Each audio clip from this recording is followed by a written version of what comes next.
Welcome to achieve goal.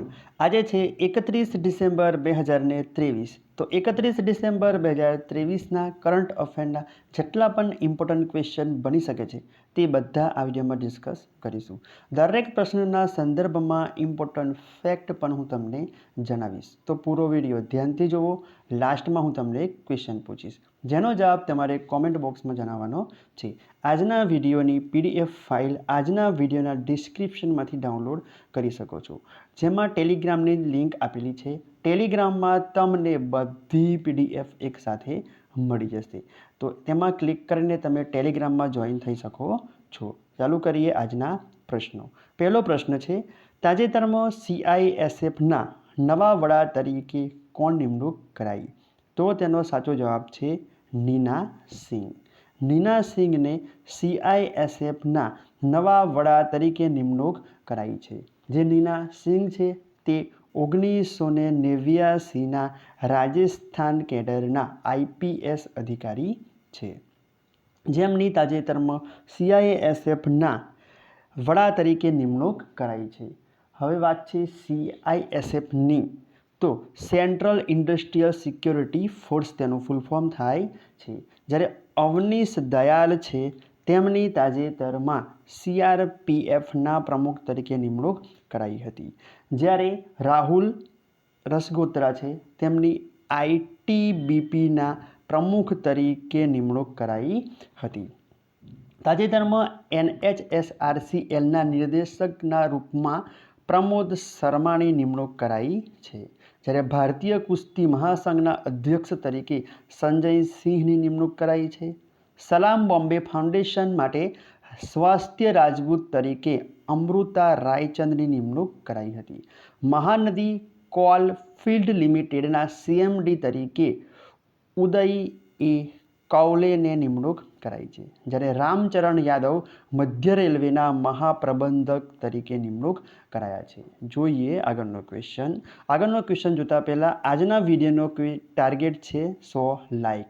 તો આ video તમને પસંદ આવે, મદદરૂપ થાય તેવું લાગે તો જરૂરથી લાઇક કરજો. હું તમને પણ કહું છું, દરરોજ સવારે ઉઠીને એક ટાર્ગેટ નક્કી કરો. એ ટાર્ગેટ નક્કી કરીને પૂરો દિવસ એ ટાર્ગેટને એચીવ કરવામાં લગાવી દો. તમારી લાઈફ ઓટોમેટિકલી સારી થઈ જશે. જોઈએ આગળનો ક્વેશ્ચન. કેન્દ્રીય મંત્રીમંડળે કયા દેશ સાથે સ્થળાંતર અને મૂવમેન્ટ કરારને મંજૂરી આપી છે? તો તેનો સાચો જવાબ છે ન્યૂઝીલેન્ડ. તાજેતરમાં કેન્દ્રીય મંત્રીમંડળે ન્યૂઝીલેન્ડ દેશ સાથે સ્થળાંતર અને મૂવમેન્ટના કરાર ઉપરને મંજૂરી આપી છે. હવે વાત છે ન્યૂઝીલેન્ડની.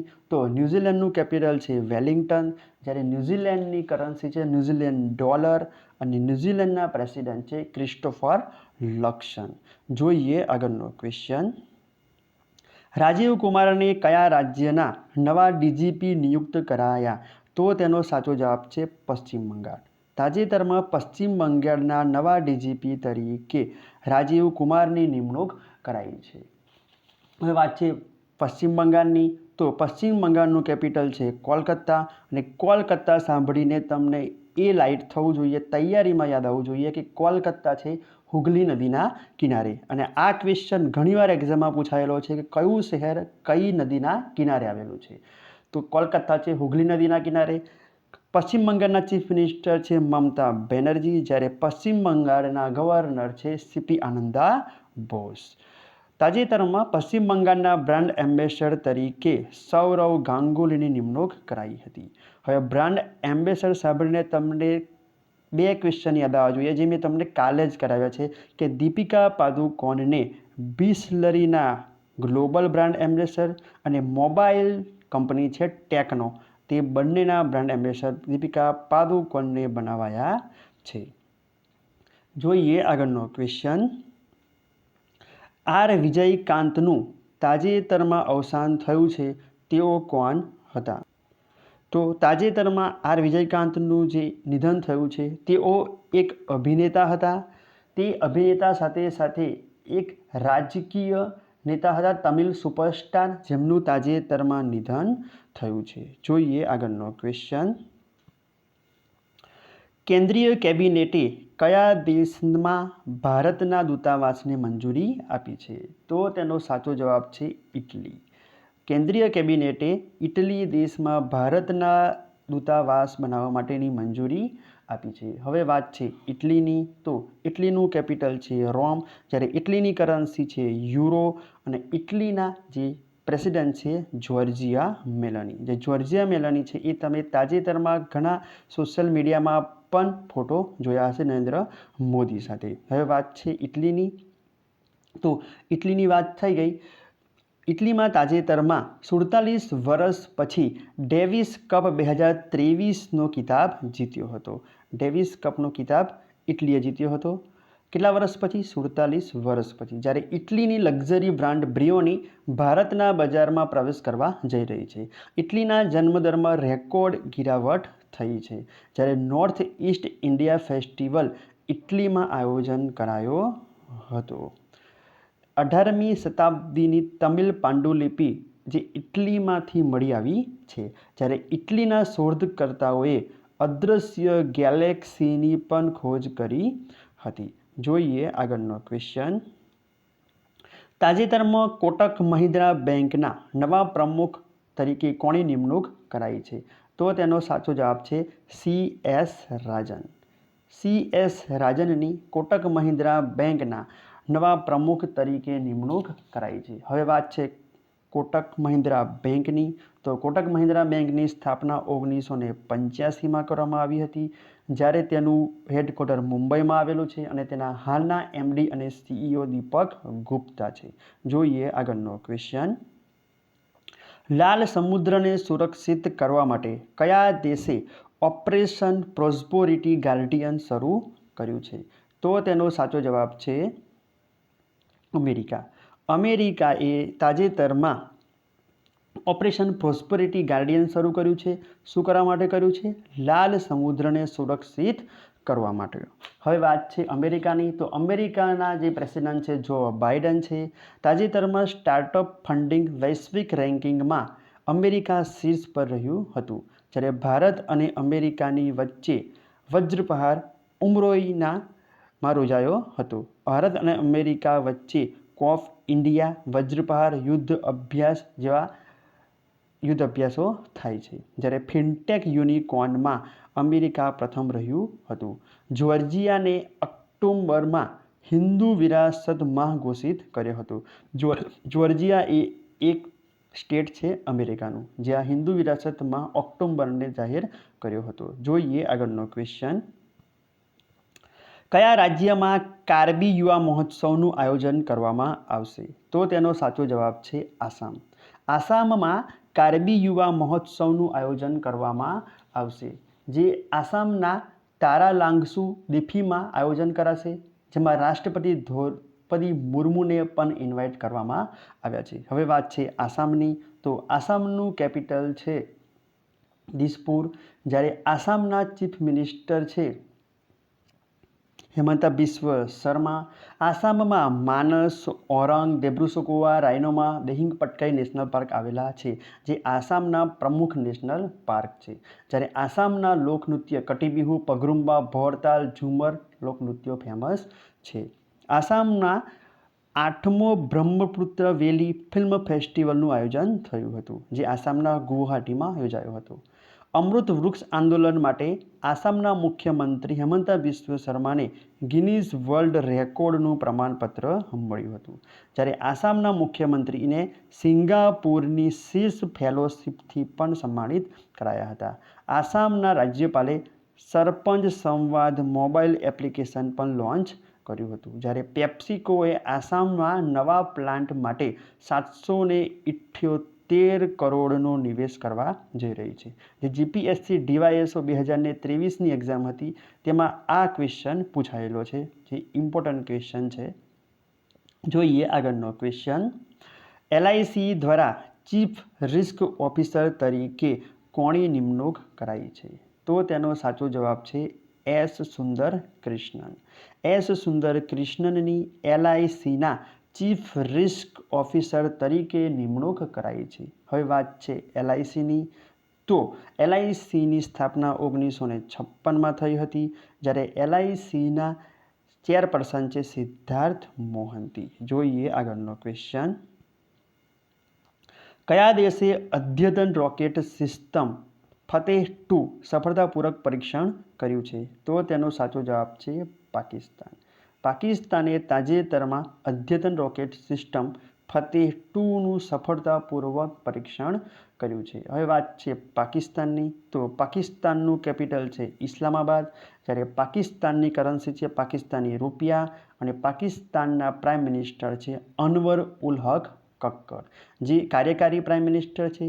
8 ફેબ્રુઆરીએ પાકિસ્તાનમાં ચૂંટણી થવા જઈ રહી છે, તો તેમાં પછી એ બીજા પ્રધાનમંત્રી બનશે. અને તાજેતરમાં મેં તમને કાલે જ પાકિસ્તાન વિશે એક ક્વેશ્ચન કરાવ્યો છે જે ખૂબ જ ઇમ્પોર્ટન્ટ છે, કે આ જે ચૂંટણી યોજાવા જઈ રહી છે તેમાં પ્રથમ વખત હિન્દુ મહિલા જે પાકિસ્તાનમાં ચૂંટણી લડવા જઈ રહી છે.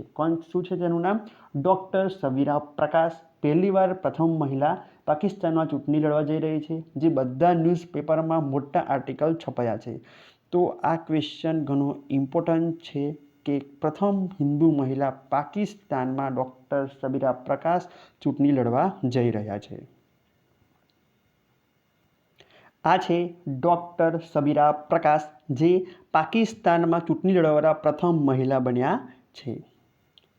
પાકિસ્તાન અને ભારતની જે બોર્ડરની જે લાઇન છે તેને રેડ ક્લિપ કહે છે, જ્યારે ભારત અને ચાઇનાની જે બોર્ડર છે તેને મેકમોહન કહેવામાં આવે છે, જ્યારે નોર્થ કોરિયા અને સાઉથ કોરિયાની લાઇનને 38th પેરેલલ કહેવામાં આવે છે, જ્યારે US અને કેનેડાની પડતી બોર્ડરને 49th પેરેલલ તરીકે ઓળખવામાં આવે છે, જ્યારે ભારત અને અફઘાનિસ્તાન વચ્ચેની બોર્ડરને ડુરન્ડ લાઇન તરીકે ઓળખવામાં આવે છે. જોઈએ આગળનો ક્વેશ્ચન. કયા દેશે 8 ભૂતપૂર્વ સૈનિકોની ફાંસીની સજા અટકાવી છે? તો તેનો સાચો જવાબ છે કતાર. કતારે ભારત દેશના ભૂતપૂર્વ નૈવી સૈનિકોની ફાંસી અટકાવી છે. તો તેનો સાચો જવાબ થશે ઓપ્શન સી, કતાર. એકચ્યુઅલી ભારતના જે 8 પૂર્વ નૌસૈનિક હતા તે ગ્લોબલ ટેકનોલોજી છે કતારમાં ત્યાં કામ કરતા હતા, અને તેમને જાસૂસીના આરોપમાં ગિરફ્તાર કરાયા હતા, જ્યારે તેમને ઓક્ટોબરમાં મોતની સજા અપાઈ હતી. પરંતુ COP28માં નરેન્દ્ર મોદીએ ભાગ લીધો હતો, અને તેમાં જે કતરના પ્રાઇમ મિનિસ્ટરને મળ્યા અને બંને દેશ વચ્ચેના સંબંધોને સુધારવાની વાત થઈ, જેથી 8 નૌસૈનિક હતા એમને જે મોતની સજા આપી તે રોકી દીધી છે. હવે વાત છે કતારની, તો કતરનું કેપિટલ છે દોહા, જ્યારે કતરની કરન્સી છે કતરી રિયાલ, અને કતરના પ્રેસિડેન્ટ છે મોહમ્મદ બિન અબ્દુલ રહેમાન. જોઈએ આગળનો ક્વેશ્ચન. મુંબઈ મેરેથોન માટે આંતરરાષ્ટ્રીય ઇવેન્ટ એમ્બેસેડર કોણ બન્યા? તો તેનો સાચો જવાબ છે કેટી મૂન. અમેરિકાના છે કેટી મૂન, જેમને મુંબઈ મેરેથોન માટે આંતરરાષ્ટ્રીય ઇવેન્ટ એમ્બેસેડર બનાવવામાં આવ્યા છે, જેમને નિયુક્ત કરાયા છે. આ છે કેટી મૂન, જેમને તાજેતરમાં મુંબઈ મેરેથોન માટે આંતરરાષ્ટ્રીય ઇવેન્ટ એમ્બેસેડર બનાવવામાં આવ્યા છે, જે અમેરિકાથી બિલોંગ કરે છે. જોઈએ આગળનો ક્વેશ્ચન. કયું રાજ્ય ભારતની પેટ્રો રાજધાની તરીકે ઉભરી આવ્યું છે? તો તેનો સાચો જવાબ છે ગુજરાત. ગુજરાત રાજ્ય ભારતની પેટ્રોકેમિકલ તરીકે રાજધાની તરીકે ઉતરી આવ્યું છે. ગુજરાતના જામનગરમાં રિલાયન્સની રિફાઇનરી જામનગર રિફાઇનરી આવેલી છે, જેની કેપેસિટી 1.4 મિલિયન બેરલ તેલ પર ડે એની જે કાચા તેલને રિફાઇન કરવાની કેપેસિટી છે. આના માટે જ ગુજરાતને હવે પેટ્રો રાજધાની તરીકે ઉભરી આવ્યું છે. તો તમે વિચારી શકો છો કે પર ડે જે જામનગર રિફાઇનરી છે તેની કેપેસિટી કેટલી વધારે છે. 1.4 મિલિયન બેરલ પર ડે તે કાચા તેલને રિફાઇન કરી શકે છે. હવે વાત છે ગુજરાતની, તો ગુજરાતનું કેપિટલ છે ગાંધીનગર. ગુજરાતના ચીફ મિનિસ્ટર છે ભૂપેન્દ્રભાઈ પટેલ, અને ગુજરાતના ગવર્નર છે આચાર્ય દેવવ્રત. જોઈએ આગળનો ક્વેશ્ચન. કયા દેશે ચંદ્ર લેન્ડર માટેના HIIA રોકેટને સફળતાપૂર્વક લોન્ચ કર્યું છે? તો તેનો સાચો જવાબ છે જાપાન. જાપાન દેશે ચંદ્ર લેન્ડરને જે લોન્ચ કરવાવાળું રોકેટ છે HIIA રોકેટનું સફળતાપૂર્વક લોન્ચ કર્યું છે. હવે વાત છે જાપાનની, તો જાપાનનું કેપિટલ છે ટોક્યો, જ્યારે જાપાનની કરન્સી છે યેન અને જાપાનના પ્રેસિડેન્ટ છે ફુમિયો કિશિદા. જોઈએ આગળનો ક્વેશ્ચન. તાજેતરમાં કયા એરપોર્ટનું નામ બદલવામાં આવશે? તો તેનો સાચો જવાબ છે અયોધ્યા એરપોર્ટ. અયોધ્યા એરપોર્ટનું નામ તાજેતરમાં બદલીને મહર્ષિ વાલ્મીકી ઇન્ટરનેશનલ એરપોર્ટ અયોધ્યાધામ કરવામાં આવશે. સાથે સાથે અયોધ્યા રેલવે સ્ટેશનનું નામ પણ અયોધ્યાધામ રેલવે સ્ટેશન કરવાની જાહેરાત કરવામાં આવી છે. હવે જોઈએ લાસ્ટ વિડીયોના ક્વેશ્ચનનો આન્સર. લાસ્ટ વિડીયો મેં તમને ક્વેશ્ચન પૂછ્યો હતો કે દેશનું પ્રથમ આર્ટિફિશિયલ ઇન્ટેલિજન્સ સિટી ક્યાં બનાવવામાં આવશે? તો તેનો સાચો જવાબ છે ઉત્તર પ્રદેશના લખનૌમાં. અને આ પ્રશ્નના બધા જવાબ ઓલમોસ્ટ બધા વિદ્યાર્થીઓએ સાચા આપ્યા છે. હું તમને ફરીથી કહીશ કે તમને ક્વેશ્ચન પૂછ્યો હોય તેના વિશે જેટલું પણ નોલેજ હોય, જેટલા ફેક્ટ ખબર હોય, તમે કોમેન્ટ બોક્સમાં લખો, જેથી એ તમને આજીવન લોંગ ટાઈમ માટે યાદ રહી જશે. અને દરરોજ સવારે આ વિડીયો જોવાની આદત બનાવી લો. માટે હું દરરોજ સવારે 4 વાગે આ વિડીયો અપલોડ કરી દઉં છું. અને તમે સવારે ઉઠીને પહેલાં આ વિડીયો જોશો તો તમને 100% કરંટ અફેર યાદ રહી જશે અને એક્ઝામમાં તમને 100% માર્ક્સ અપાવશે. જેથી જ હું દરરોજ સવારે 4 વાગે વિડીયો અપલોડ કરવાની આદત બનાવી છે અને તેના માટે હું ઘણી મહેનત કરું છું. આવી જ દુનિયાની ખબરોથી, તમને કરંટ અફેરથી તમે અપડેટ રહેવા માગતા હોવ તો આપણી ચેનલ એચીવ ગોલને જરૂરથી સબસ્ક્રાઈબ કરી લો. જો સબસ્ક્રાઈબ ના કરી હોય તો સબસ્ક્રાઈબ કરી લો. આપણી આ ચેનલથી તમને નિશ્ચિત રૂપથી મદદ મળશે અને 100% એક્ઝામમાં કામ લાગશે. સબસ્ક્રાઈબ કરતી વખતે બનતા બેલ આઇકનને ક્લિક કરજો, જેથી આપણી બધી અપડેટ તમને મળતી રહે. જોઈએ આજના વિડીયોનો ક્વેશ્ચન તમારા માટે. મોબાઈલ કંપની ટેકનોના બ્રાન્ડ એમ્બેસેડર કોણ બન્યા છે? તો અહીંયા મેં તમને 4 ઓપ્શન આપી દીધા છે, જેમાંથી તમારે સાચો જવાબ કોમેન્ટ બોક્સમાં જણાવવાનો છે. અને આજના વિડીયોનો ટાર્ગેટ જરૂરથી યાદ રાખજો, 100 લાઇક. આ વિડીયો તમને પસંદ આવ્યો હોય અને મદદરૂપ થાય તેવું લાગ્યું હોય તો જરૂરથી લાઇક કરીને તમારા મિત્રોમાં શેર કરો. હું આ કન્ટેન્ટ બનાવવામાં પૂરો દિવસ આપી દઉં છું. તમે આ વિડીયો પસંદ આવ્યો હોય અને કન્ટેન્ટ ગમ્યું હોય તો તમારી ઓનલી 1 મિનિટ આપીને તમારા મિત્રોમાં શેર કરો. તમારી 1 મિનિટ બરાબર મારો પૂરો દિવસ. કન્ટેન્ટ પસંદ આવ્યું હોય તો જરૂરથી લાઈક કરજો. Achieve goal always with you. Thanks for watching.